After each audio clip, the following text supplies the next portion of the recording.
over the years, it's been a real pleasure engaging with work coming out of Liège and Stirling here, and various exchanges that have taken place and encounters around the place. And it's always been a real pleasure seeing this body of work. And so it's a really the most exciting thing for me is a chance to really engage with it and learn more about it over the couple of days of conversation, which I'm really looking forward to.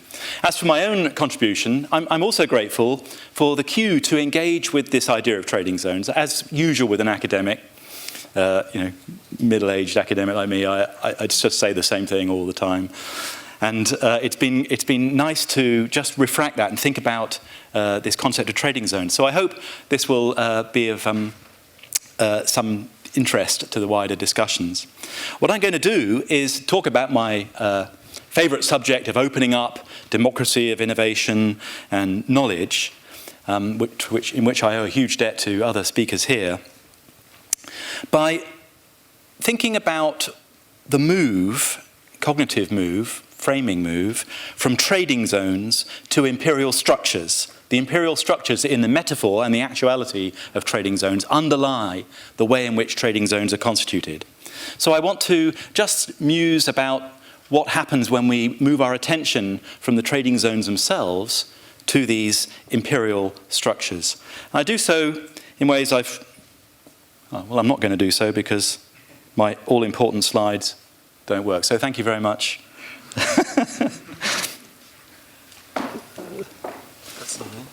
I see.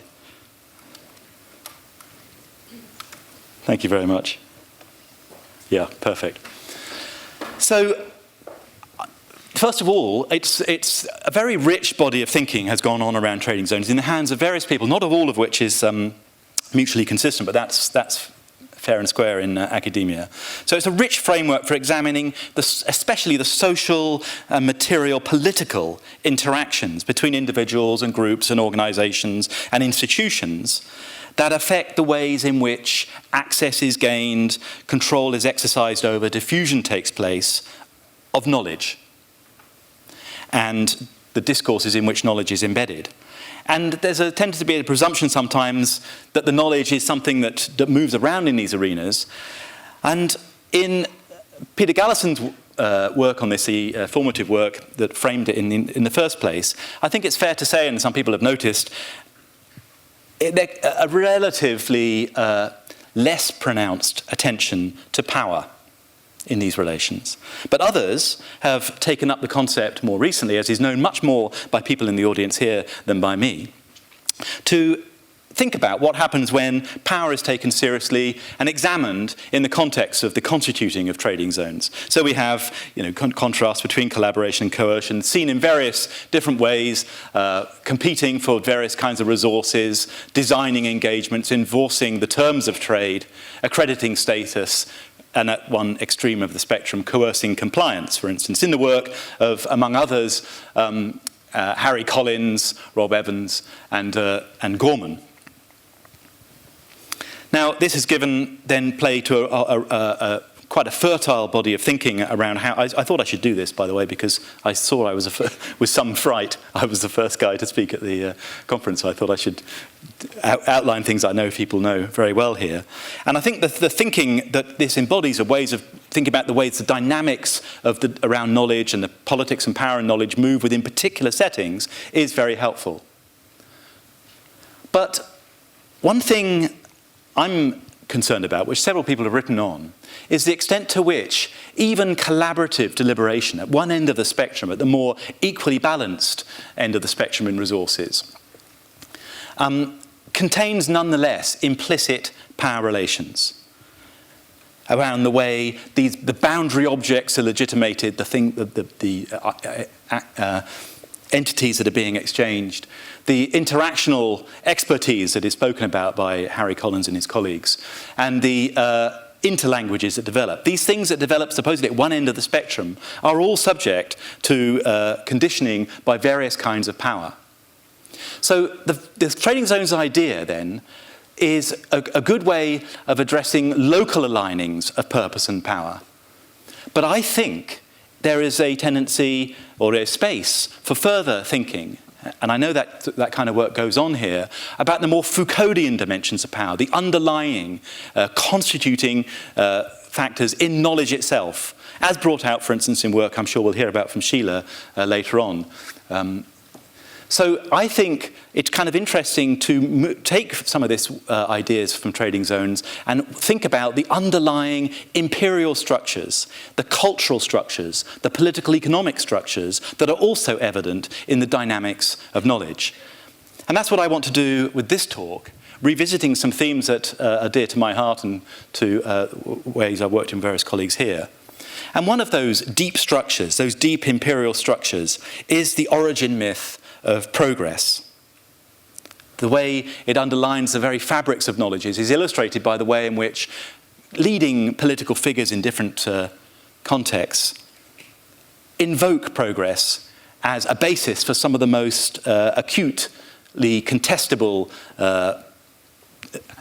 issues that they may be wishing to bring in. So figures who otherwise are very rarely associated with agreeing with one another on the global stage will nonetheless remarkably adopt very similar postures with respect to this notion.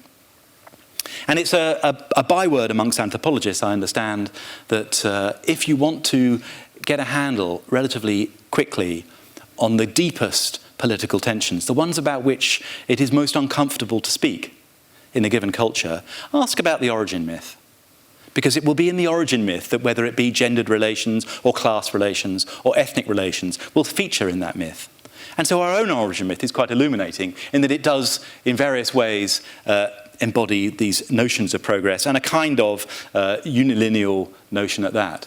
And this is true across different sectors of science and technology, and nowhere more can one see this than in the context of policymaking in the European Union, for instance, where anxieties about the way modernity is playing out play very large. And we see this language in the constituting political frameworks under which banner the European project is unfolding, the language of pro-innovation. And the anxieties about the lack of growth being fostered by doing innovation. And it's remarkable to me, this language, because it's got a kind of totalitarian, if we think about the politics of knowledge, it has a kind of totalitarian quality to it. Because if we think about other areas of policymaking, in health, in welfare, in education, when an incumbent political figure finds themselves challenged about the nature of their policy by a critic, it's simply unacceptable outside of North Korea to label the critic as being anti-policy. And yet this discourse, it is routine to invoke being pro-innovation as if it's self-evident what that means, and to criticize anyone who challenges that as being anti-innovation. So this is one of the deep structures that I think conditions our approach. When I say ours, I mean the political cultures in all OECD countries and much more generally to the issues that are being grappled with in the Spiral Research Centre and by those of us represented here. And it's interesting how deep this goes, because in making this point, I'm not just drawing rather superficially on language that one can find in statements by various heads of state. It's also really deeply ingrained. I come from SPRU, which is a kind of not only interdisciplinary, but quite politically plural research institute, where there are a great tradition of research in evolutionary economics. Many colleagues here, they don't know that their faces appear in my slide, because I only ever give these talks outside of SPRU. Anyway, that's a digression. But you see some of these key concepts which actually render operational the evolutionary and institutional economics of innovation, which are very formative in the discussions of endogenous growth underway at the moment throughout Europe and North America, are hardwired with this notion of progress. So these technical terms around advance, diffusion, early movers, first movers, catching up, latecomers, forging ahead, falling behind, leapfrogging, these metaphors used to label and constitute the technical concepts only have meaning in the context of a race, of a one-track race, where innovation is about proceeding in any given sector in a particular self-evident path, and the only scope for discussion, even for imagination, is around how much should we do, how fast, how much should we invest, what are the risks, which is as much latitude as is afforded to a critical discourse, and who's ahead and who's behind. So to counter the critical discourse, we have to worry about the Indians or the Chinese, for instance, in the context of Europe, overtaking us. And of course, what gets missed out in this deep structure of discourse, of a kind for which there is no trading zone, because the institutions don't exist. The arenas, the political arenas don't exist because the vocabularies don't exist to ask questions about which way, what alternatives, says who, and why. And forgive me for this diagram, it took me so long to do it, I show it every talk I give. But one thing that we can be sure of, and which is rather curious in this whole evidence-based world, poor Sheila, she just sat through this yesterday, in this evidence-based policy world, is the extent to which the evidence is entirely neglected on these issues, for the branching, evolutionary, multilineal nature of innovation and knowledge in any given sector. So although disagreeing, like cats in a bag, about all sorts of details of vocabulary and terminology and framework, what different disciplines like history, economics, social science, philosophy, politics, and even neoclassical economics have in common is an understanding that this is in fact the nature of innovation. So taking the nuclear example, which is quite central to the proceedings in this conference, as a reference point, when nuclear is spoken about in the context of pathways to zero carbon or sustainable energy, it tends to be neglected, and especially at the moment it's very topical in the UK, but I think these issues are also quite pronounced in Belgium. What tends to be neglected is the sheer variety of alternative pathways and strategies that are actually available for approaching this same sort of dilemma. So, on the one hand, the challenge of zero-carbon futures is extremely demanding. It is arguably one of the most challenging, deliberate policy interventions that has ever been undertaken to actually shift from a fossil fuel and fissile fuel energy system to a zero-carbon renewable energy system, for instance. But on the other hand, what really comes through is an impression of the enormous latitude for choice that still exists within that. So there is all sorts of different kinds of renewable energy, continent-spanning infrastructures, large centralized plants, visions of North Africa feeding into Europe. Likewise, there are visions of really high-tech green cities where structures serve the function not only of sheltering and protecting from rain and from wind, but also providing energy for the people living in them, or more grassroots innovations ideas, which are very formative in the early stages of this and still have very vibrant traditions underway, or market reforms of kinds that condition through nudge and other kinds of intervention radical changes in practices and behaviors. And of course, at the edges, then there are also strategies like carbon capture and storage, still part of the elite discourses on these matters. So we have a diverse array of alternatives that each one of which might form the configuration for the pathways that are followed. Of course, in reality, a diversity of strategies is always what occurs in a complex and dynamic world. Diversity is always what unfolds contingently. But the point here is not that only one of these things can be realized. The point is that not all of these different strategies can simultaneously form the core of the optimizing systems that are going to be developed. Choices, whether deliberate or not, will be taken and are being taken, despite the lack of language that I highlighted earlier in the mainstream discourse around energy and other technology for dealing with that. So this question of alternatives are fundamentally political at the deepest of levels, and yet spoken about in highly managerial and instrumental ways, as if it's self-evident what the pro-innovation course of action, the green technology, the sustainable technology, the low-carbon technology, as if it's self-evident what that actually means. And of course, this is important because the reason that choices get closed down are multiple. There are many different social processes, institutional processes, that act to close down the array of choices that one faces in advance, such that when one looks back at the history of technology, what one sees looks like this lineal, one-directional path that is spoken about in the mainstream discourse. So, of course, social studies of these issues have revealed all sorts of mechanisms of expectations and social shaping and imaginaries at one level. But the history of technology has also highlighted more contingent processes of path dependency that can lock in particular configurations for very long periods, even where they are manifestly suboptimal. And likewise, the philosophy of technology has highlighted mechanisms such as autonomy and entrapment, political, institutional, organizational mechanisms of alignment and closure that further reduce the scope of the trajectories, that reinforce an incumbent trajectory and exclude others. And even in economics, we have notions of lock-in, formatively, and regimes, and homeostasis, each of which is distinct in various ways, which serve further to lock in the configurations of technology, even in competitive consumer markets, as we see from the probably illegal use of the icon here. So the point is, not all that is scientifically realistic, technically practicable, economically feasible, and socially viable will actually prove to be historically realizable.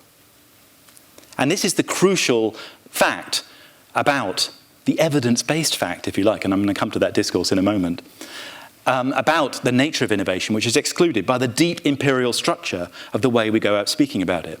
And just to give you a quick reflection in a way that chimes as one of the themes of this conference, around the way that plays out, a colleague and I, Phil Johnston at Sprue, are working on a collaborative project which involves Pierre-Benoit Joly as well and colleagues of Ares, called the DISCO project, exploring the dynamics of the discontinuation of technologies, what it takes actually to disembed entrenched systems like that of the nuclear power system, but equally of other technologies that the project as a whole is looking at.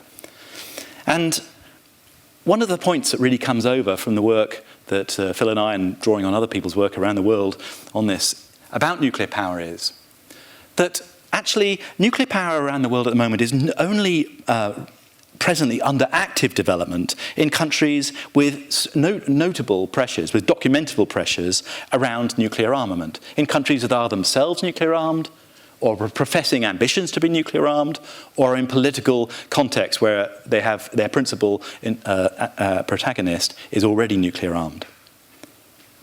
And what we've done is examined the conditions bearing on what is arguably the most striking contrast in nuclear affairs, and indeed actually in energy policy in developed countries at the moment, the striking contrast between the German Energiewende and the British nuclear renaissance, both running concurrently over the last 20 years. Countries which are in other respects really quite similar.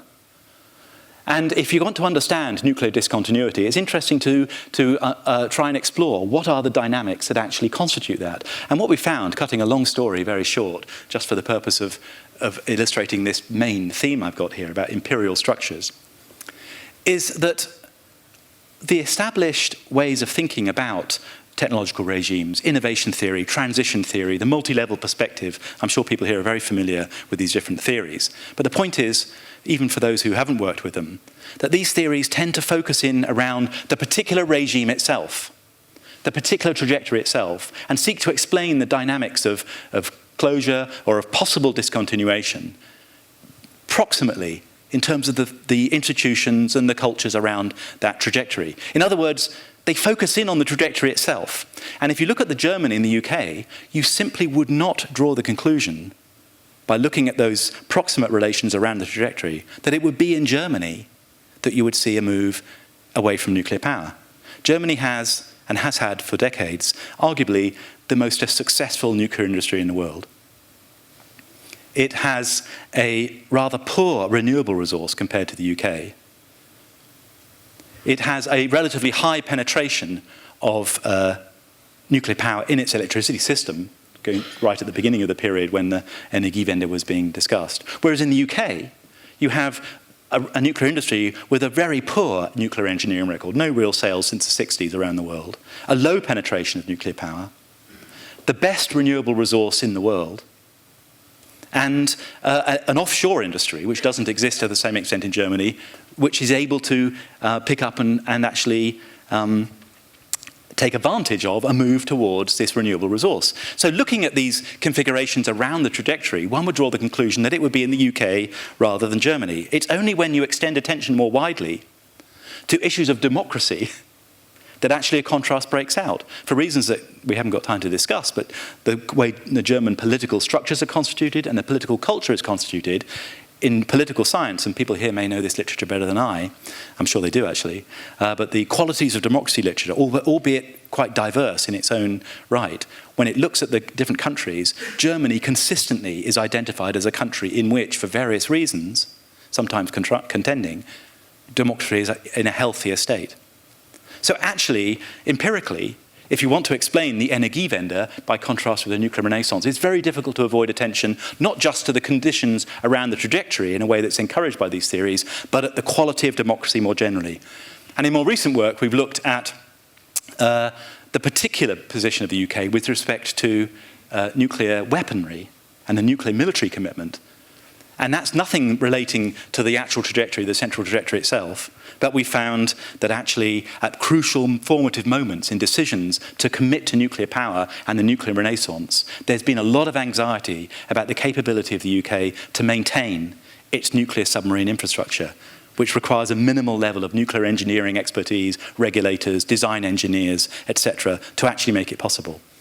So this work is just one example of these kinds of imperial structures, much more pervasive than a particular trading zone defined in terms of proximate institutions of the kind that are maybe focused on in the first instance, or indeed are focused on in conventional innovation theory.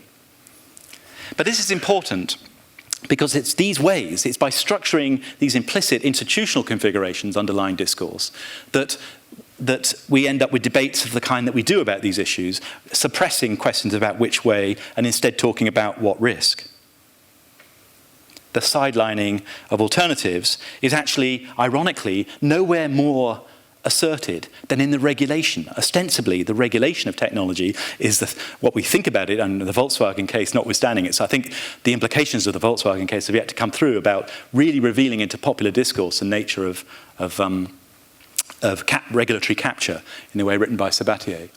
But what we see is regulation restricts its questions to forms like, is this safe enough, is this tolerable, or in my experience, having served on, in small ways on advisory committees in different sectors, the actual question that gets asked operationally around the table is this at least no worse than the least safe existing comparator? In other words, is the thing being proposed, be it a GM product or a new chemical for licensing, is this product, can we think of anything already in existence that might be worse? And if we can, then of course it's permissible. Maybe I'm too jaded by being in the British environment, but I think this kind of dynamic plays out not just in the British oak-panelled rooms. So the point is that even what we tend to do is to presume a particular trajectory and then argue about it. So the trading zones around risk and the expertise concerned with risk are of course important, but the entire discourse is configured in ways that are often rendered invisible. And what really reinforces this is a similar discourse to the one I've just highlighted, pervasive around the world, in the way science is invoked in new public management, evidence-based policy, sound scientific risk, science-based policy gets invoked by politicians in different sectors to justify all kinds of otherwise highly problematic interventions, problematic politically because they're being challenged. So sound science gets invoked, even justifying nuclear weapons decisions. And of course, this is perfectly understandable why this occurs. It's a response to arguably the single most important challenge that faces political interests is the challenge of justification, written about by Habermas and David Collingridge in various ways, and many others. That actually the main imperative acting on political decision-making in these sectors, as beyond science and technology, is to justify the decision, to secure compliance, acceptance of the decision, whatever it might be, and even if you don't know what that decision is going to be, you can be open to the kind of justification that comes through. And if it goes wrong, then what you're looking for is blame management. the capability of passing the buck to some other place, which is what this language of sound science fulfills, this notion that science can deliver this one-dimensional picture of what is taken to be a one-dimensional trajectory is explicable by the political dynamics of justification. But we don't tend to see, beyond STS, discussions of that kind. Political science tends to assume that the types of antagonisms involved are much more institutional and based on networks rather than the knowledges underlying them. So we see the kind of picture then of nuclear risks of the kind I'm showing here, whereby a picture based on evidence-based policy or sound science, it doesn't really matter what the horizontal axis is. It can be various things. It can be generated by life cycle assessment or energy impact assessment or risk assessment or cost-benefit analysis. The point is the same in any of these kinds of modalities of appraisal. What you get is a picture ostensibly precisely characterizing the level of risk or cost or impact of that technology. And in the rare occasions where it is actually compared with another potential alternative choice, which is usually not the case, then you get an apparently determinate answer to the question based on sound science as to which is preferable, in this case on the left, or which is less preferable on the right. And then on the even rarer occasions, when regulatory systems, when governance of technology generally, be it in the agriculture sector, the energy sector, the transport sector, the chemical sector, the argument I'm making here applies across the board to all these different sectors. On the rare occasions when a range of different alternative trajectories are compared, what you get is a picture like this, which again seems to reinforce the idea, the understanding there is a determinate, readily justifying picture from sound science. But if you step back and do a meta-analysis of these things, you see a completely different picture. If you look at the body of material as a whole, equally accredited, I mean, in this case, all these studies are peer-reviewed government studies, answering the question, what are the risks of nuclear power and the other technologies? You see enormous latitude in the results obtained, logarithmic differences between them, and enormous overlaps. And it's interesting, I've shown this slide now, as some people know painfully, a number of times, many times, and yesterday we were showing it again at the European Food Safety Agency. And it's just one of the reasons that it is necessary to continually use this kind of resource in confronting this syndrome, this deep imperial structure behind sound scientific risk, was exemplified very well by the chief scientist of the UK, Mark Wolpert, who was there on the panel, who completely repudiated this picture in a sort of graceful way, refused to accept, and didn't refute it in any substance, but just proceeded as if, well, we've got to have innovation, and we mustn't be holding it back. So the deep imperial structures around the trading zones of expertise involved in configuring this are really where the formative influences are in play. So this is an attempt that I've made, informed and owing a huge debt to all sorts of scholars in STS, to try to think about the practical implications. Because I think there's a responsibility on any of us motivated to make these kinds of criticisms, to actually point to the kinds of things that might be done instead. By the way, what sort of signal do I get when I'm becoming too boring and it's nearly time? Is there somebody who's going to go like this? Yeah, good, thank you, that's great. So this distinction between different aspects of knowledge, different manifestations of the ways in which knowledge can be problematic, might be referred to in the language of trading zones as a kind of Creole. It's a kind of Creole because it's an attempt to venture in to a trading zone of the kind that you find around a particular expert discourse in regulation, in chemicals, or in GM, or in energy, of the kind I've occasionally been slightly involved in, and use the terminology of that discourse itself to try and unfold, like a kind of Trojan horse, the assumptions that underlie the discourse. So rather than coming in with a contrasting terminology, to try to use the discourse that's being used. And so one of the key resources in this is a distinction that's drawn right in the formative periods, even in near-classical economics, between risk and uncertainty. and decision theory and utilitarian reasoning generally, the disciplines that lie at the core of risk assessment, is a distinction based on the idea that risk is a condition under which you are confident in assigning probabilities, and uncertainty is a condition under which you are not confident in doing so.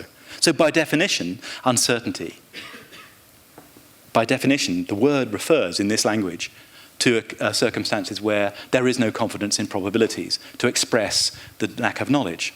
Now, this is very controversial. It's not controversial among this audience, of course. It's extraordinarily controversial among risk assessors of various kinds in every field, because they'll say to me, try me, Andy, there's no situation I can't assign a probability. It's like a sort of macho profession of prowess that I can assign probabilities under any situation.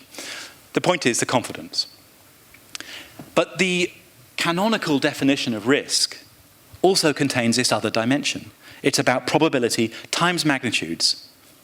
And the magnitudes themselves can easily be shown in the terms of risk assessment itself to be problematic potentially in exactly the same way. Questions over distributional issues, how fair, what values are in play, what definitions are adopted of benefit or harm. No one knows these things better than the people themselves doing the work. So drawing this to their attention in this kind of fashion, owing a huge debt to the body of STS work which has unpacked these things, is a way of revealing this. And of course it also highlights this condition of ignorance, acknowledgement of which goes back as far as you like in philosophy and political commentary, but it gets completely neglected in discourses around technological politics. But actually some of the iconic and most important episodes of technology politics, think about BSE or endocrine disrupting chemicals at present, or the stratospheric ozone layer back in the 70s and 80s. These were all examples of challenges that were not just thought to be unlikely at the time of their earliest inception, but were actually fundamentally unexpected. They were surprises in ways that Brian Wynne wrote about formatively back in the early 90s. So the reason this kind of representation of the dilemmas, which are well known in STS, can sometimes have some traction beyond those who have subscribed to the same critical thinking that STS tends to have, is because it's a way of showing that the reason that the attention, like the person with a hammer for whom every problem is a nail that I showed in the earlier slide, the reason the attention is in these governance institutions, the trading zones, are up there in the top left corner, configured by these imperial structures. The reason for that is not because people are bad or stupid, which is in a way a kind of deficit model, explaining an institutional deficit model. Somehow these, if only our institutions could be more reflexive, then they would in fact be able to see that these other forms of incertitude exist in ways that STS has explained so carefully over so many decades. Well, of course, the lack of reflexivity is due to institutional, political, economic pressures operating at the level of these deep imperial structures, not at the level of trading zones. Liability law, company law. For a company, you have a responsibility as a company director to your shareholders. By law, under many legal systems, anything that you did not know about, you cannot invoke things you don't know about as a reason to compromise on your main responsibility, which is shareholder value. Otherwise, you're fired. Likewise, liability law explicitly absolves managers in private sector from responsibility for forms of harm they could not reasonably be expected to have anticipated. Likewise, evidence-based policy does exactly that. It asserts that only evidence of a kind that's accredited and processed can be invoked as reasons for governance actions. And insurance policies and institutional remits and all sorts of other material political factors enjoin actors, when they actually think about these issues, to populate that top left corner.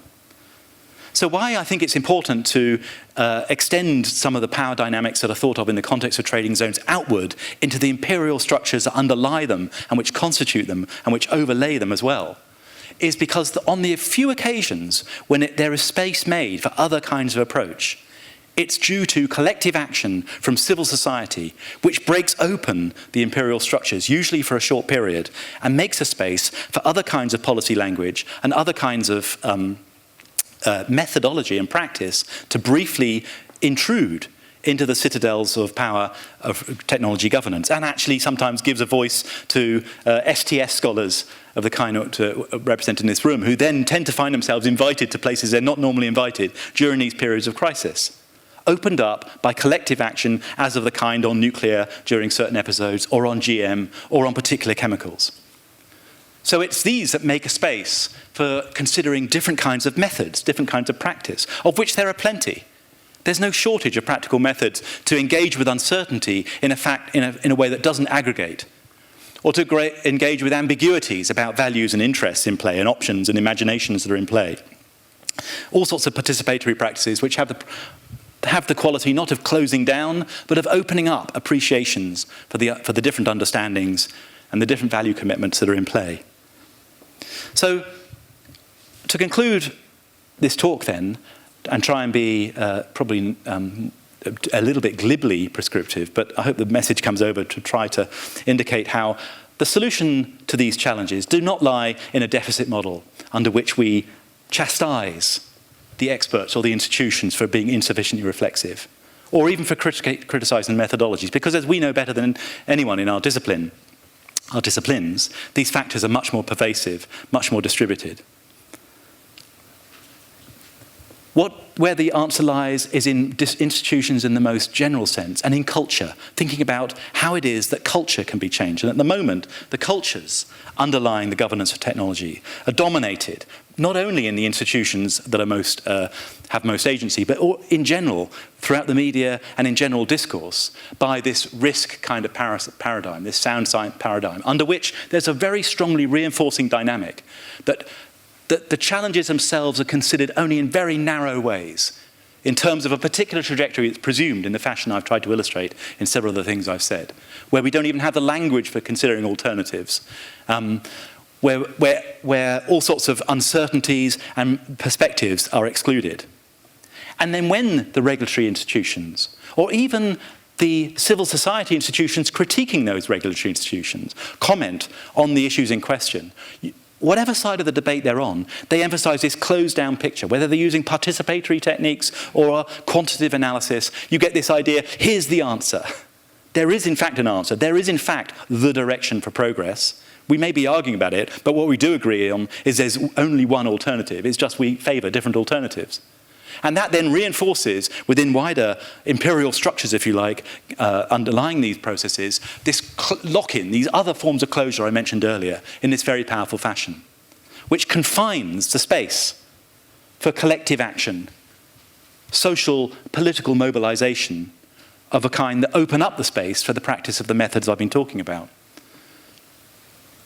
So instead, what we might envisage is a broadening out of the ways in which societies appreciate, in the broadest of levels, the potentialities and the multivalence of technological possibilities and the knowledges associated with them.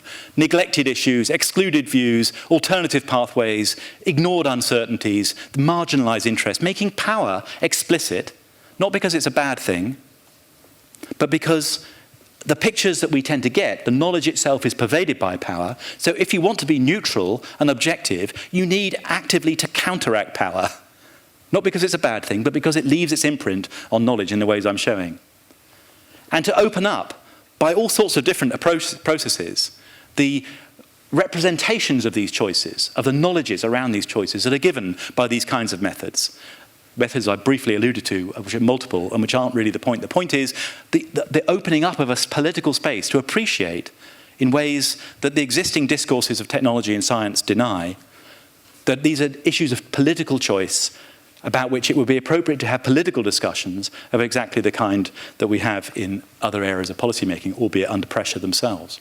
And this in turn helps reinforce an understanding of the dynamics of technology in society, which is much more diverse, under which we appreciate diversity and plurality of pathways, different kinds of innovation trajectories interacting because they're not reducible to a single optimum. And in doing that, I think we reconcile one of the most important single fault lines in this debate, the growing impression of an antagonism between science on the one hand and democracy on the other, that somehow they're in contention, and we lament the ways in which countries like Europe in the mainstream discourse around the Innovation Union is to lament the extent to which the public expressions through democracy are holding back innovation. In fact, what this kind of picture tries to show is that the two things are about being more rigorous about the nature of progress, being more rigorous about the nature of innovation in ways that science itself aspires to do. Because science itself is only as robust as it is, because it actually embodies aspirationally features of democracy in the way knowledge is being produced. And that's why I think a way in which we can interpret the message of STS more generally as a way to go beyond just thinking about the trading zones in their circumscribed and constituted senses and look instead at the imperial structures around them which help shape them in the way they are. Thanks very much.